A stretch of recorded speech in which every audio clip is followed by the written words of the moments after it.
तिकडे हिंदू मोर्चात आमदार संग्राम जगताप यांनी हिंदूंनी दिवाळीची खरेदी फक्त हिंदूंकडूनच करावी असं वक्तव्य केलं आणि याच विधानावर राष्ट्रवादी काँग्रेसचे आमदार अमोल मिटकरी यांनी जोरदार टीका केली आहे। मिटकरी म्हणाले, जातीभेद रंगभेद करून महाराष्ट्र चालत नाही। जर रंगभेद करायचंच असेल तर विधानसभेतील हिरवा लाल बॅच सोडावा लागेल।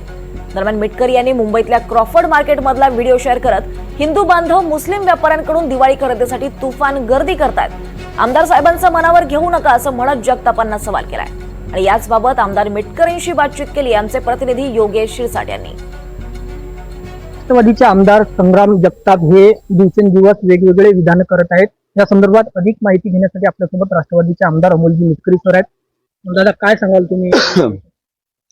त्यांची अनेक वादग्रस्त विधानं झाली आणि त्या वादग्रस्त विधानानंतर पक्षातील आमच्या अनेक अल्पसंख्याक भावांनी नाराजी व्यक्त केल्यावर आदरणीय अजितदादांनी त्यांना योग्य ती समज दिलेली आहे। तशी नोटीस पक्षाकडून पाठवलेली आहे। यानंतर ते तसं वक्तव्य करणार नाही त्याची हमी त्यांनी घेतलेली आहे। त्यामुळे त्यांनी ते वक्तव्य थांबवली पाहिजे आणि जातीभेद रंगभेद असं करत असाल तर आता ज्या प्रिमायसिस मध्ये आम्ही बसतो, आता माझा बॅच आहे लाल रंगाचा, त्यांचा जो बॅच आहे विधानसभा सदस्यत्वाचा तो हिरव्या रंगाचा आहे। आता हिरवे रंग जर सगळे सोडले आपण, त्यांना बॅच पण सोडावं लागेल, हिरवा भाजीपाला खाणं सोडावं लागेल, हिरवी झाडं कापावी लागतील। असं हिरवण भगव्यावरून जातीयवाद ठरत नसतो। शेवटी एक या अशा वक्तव्यामुळे काही वेळ प्रसिद्धी मिळू शकते, पण हा विचार चिरकाल टिकणारा नसतो। आजही दिवाळीची अख्खी मार्केट मुस्लिम बांधवांनी फुलवलेली आहे। हिंदू बांधव सुद्धा खरेदी सन्मानानं करतात। जात पात पंथ पक्ष न मानणारा आमचा राष्ट्रवादी काँग्रेस पक्ष आहे।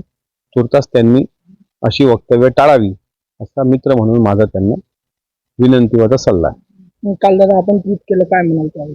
मी क्रॉफर्ड मार्केटला नेहमी जात असतो। काल सुफा फायर वर्क्स नावाची एक फटाक्याची मोठी दुकान आहे, अर्थात मुस्लिम समाजाची आहे, आणि 2 किलोमीटर पर्यंत रांगा होत्या।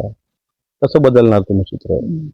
त्याच्यामुळे कोण कुठून खरेदी केलं पाहिजे हे लोक ठरवतात ना स्वतः, आणि अनेक वर्षापासून या परंपरा आलेल्या आहेत।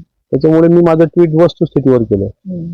आता त्यांची काही छपरे कार्यकर्ते मला फोन करतायत की तुला मुसलमानाचा पूर काय आलाय का? मी देशाचं संविधान मानणार आहे, त्यामुळे मला अशा मोकाट छपऱ्या लोकांना उत्तर चांगल्या पद्धतीने देत आहेत। दरम्यान देशाचं संविधान मी मानणार आहे आणि अशा लोकांना मी प्रत्युत्तर वेळोवेळी देईन असं राष्ट्रवादीचे आमदार अमोल मिटकरी यांनी म्हटलंय। कॅमेरा पर्सन चंद्रदत्त सोटेसह योगेश शिरसाट, NTV मराठी, अकोला।